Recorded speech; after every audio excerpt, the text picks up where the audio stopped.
Welcome back. Kennedy Rue is here, and apparently there's disagreement and discord brewing in the comedy world about what's now considered too risque. Kennedy? Yes, Mari, you're exactly right. Some are saying the comedy cops are coming for offenders of the politically correct penal code after the backlash of Dave Chappelle's unapologetically candid Netflix special and his refusal to be canceled. Comedians are now questioning if playing it safe pays off. Is Dave the exception, and what are the new rules?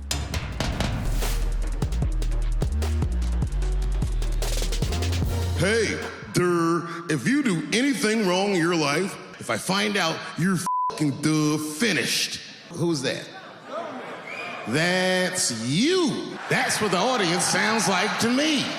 That's why I don't be coming out doing comedy all the time, because y'all is the worst motherfuckers I've ever tried to entertain in my life. That's Dave Chappelle sounding off about comedians coming under fire by people offended by their acts. In Dave's case, his jokes outrage the LGBTQIA plus community. Angelique Jackson is Variety's senior entertainment writer. Despite the argument that jokes lead to real-life harm for the trans community, Dave Chappelle has unapologetically stood by his routine, and Netflix has too.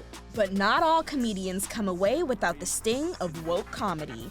Just after this year's Golden Globes host Gerard Carmichael felt the wrath after this. We are here live from the hotel that killed Whitney Houston, the Beverly Hilton. Be it in good taste or not, it's the kind of harsh reactions that have icons like Chris Rock feeling that the wokeness may be hurting the craft. When you're a comedian, when the audience doesn't laugh, that we get the message. You don't really have to cancel us because we get the message. What happens is everybody gets safe. Right. And when everybody gets safe and nobody tries anything, things get boring. Right. Failure is a part of art. You know what I mean? And it's like, it's the ultimate cancel. Kevin Hart felt the wrath in 2019, his Oscar hosting gig going up in smoke after tweets and stand-up material containing homophobic phrases and sentiments resurfaced. When it happened, my first thought is I'm gonna ignore it because it's 10 years old. This is stuff I've addressed. I've talked about this. This isn't new. I've addressed it. I've apologized for it. I'm not gonna pay it any mind.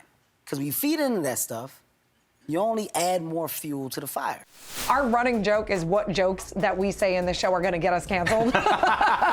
The best comics are people who find a way to really provide social commentary in their sets. Wokeness is social awareness. We've seen, comedians like Dave Chappelle, Kevin Hart, et cetera, kind of get hits for their content. Do you feel scared about cancel culture? Oh, I see that answer right now. I don't give a about no cancel culture. I'm a convicted felon. Can you clean my record up? When comedian Miss Pat, who's also behind the Miss Pat Show, joined the Ladies of Black Girl Stuff, she was defiant about cancel culture. I don't care about no black Twitter being mad at me. My black daddy was mad, he left. I say what I want to say. 90% of my comedy come from my life. So you gonna tell me I can't tell my life because you uncomfortable? But is wokeness ruining the business of being funny? I don't trust my friends hooking me up with men anyway. Every man they hook me up with smell like weed and disappointment and shit. Jury duty comedian and writer Rashida Sheeds Olaiawilla chimes in.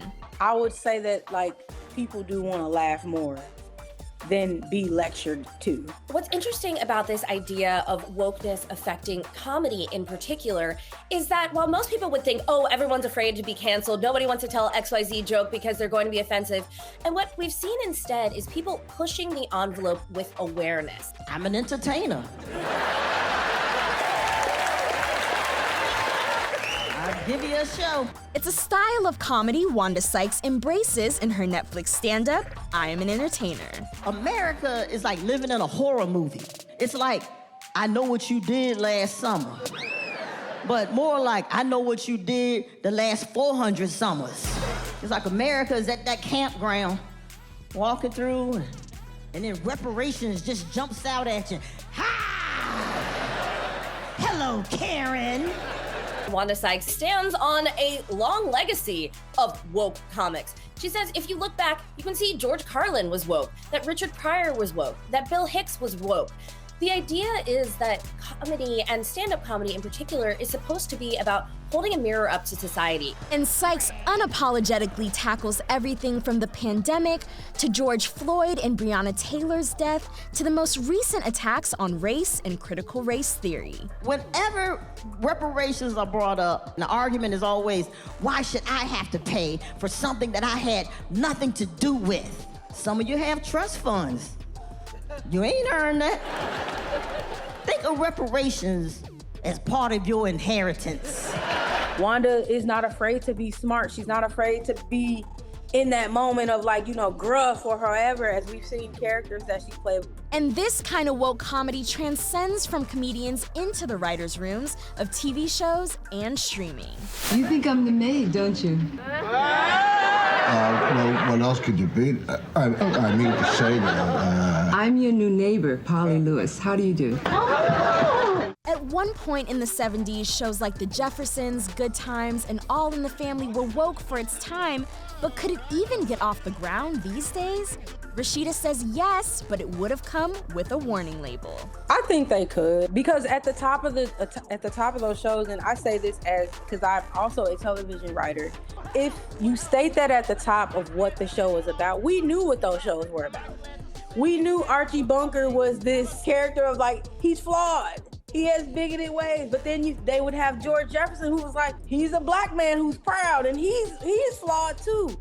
I think it would fly if shows were written that way. Your parents have never gotten over the fact that I'm white. That's because you never got over being white.